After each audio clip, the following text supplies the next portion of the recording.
Hello all. So today in Java, right, we will be learning what is the try and catch. Okay, so let us start. So as usual, I will create a new class file, new, then class. The name of the class has a certain earlier classes. Class name should always start with caps letter. First letter should be caps. Okay, so this is the naming convention we need to follow. This is optional. I just am giving like try catch to be very unique. Okay, then public static void finish. So as you can see, or we have a class ready. Now we'll start writing the code. So to demonstrate how try works, let us first run a program which will first run. Okay, we want to check how we want to compare it. Okay, so let us create an array int a. So array will be writing in this way: proper, can give the values 6 comma 7 comma 8 comma 9 comma 10. Okay, 5 values. The array has 5 values. Array should end with semicolon. Okay, now let us print. To print it is sys out control control space bar. If you want to type something, array, it should be in double quote, array value. Okay. So what is the array name? Plus, this is the one, right? This one to take. I'm just printing it. So what I want to print, see, first in array, every array will start with 0, 1, 2, 3, 4. So let me print 0, 0. Save, right click, run as Java application. You can see array value 6.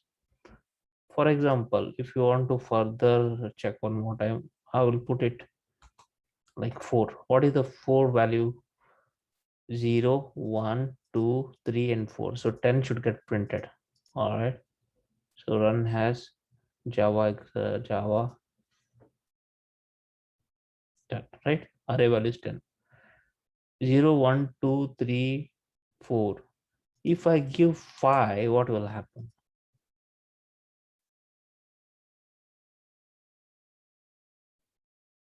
It will throw an exception because we don't have 5 here. But I want to see what exactly is that exception. Okay. So in our console also you can see they're recommending us to do a try catch at line number 9. This is 9, right? So the syntax of try catch is, it's very simple.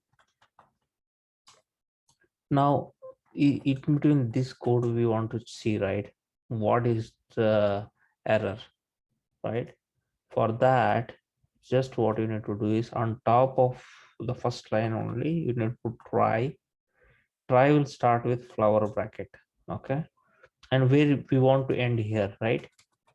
So closing bracket, then we want to catch it, right? The error we want to catch it. So this is a syntax we need to use: exception E. Okay, then that one we want to print it, right? Print it. What is E? We want to see the details of that. So E, this E only, right? In system, just this E only, here need to put it here and save it.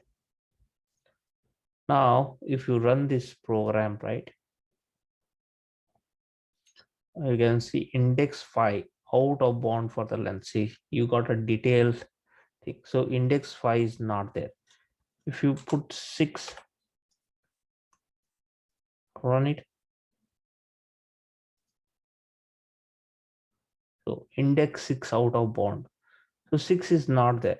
Now let us add some values, 3, 5. So 0, 1, 2, 3, 4, 5, 6. Now 6 is there, right? Now if I run it, where R is 5. This one, it has picked it. But if I delete this one, now we don't have anything 6.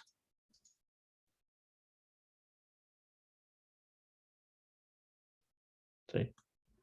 So this is what try catch. We will catch the error, and in detail we will come to know what exactly the issue is, and then we can fix it as soon as possible. So guys, today what we learned is, in between code, if in this code, this is my code, in that code we use try statement, and after try we caught it using catch exception. This is for our if you can try, if you want you can put it. Otherwise during debug also you can put at that time, and you can get the details, right? So yeah, this is how try catch works, folks. Thanks for watching the video. Have a great day. Bye.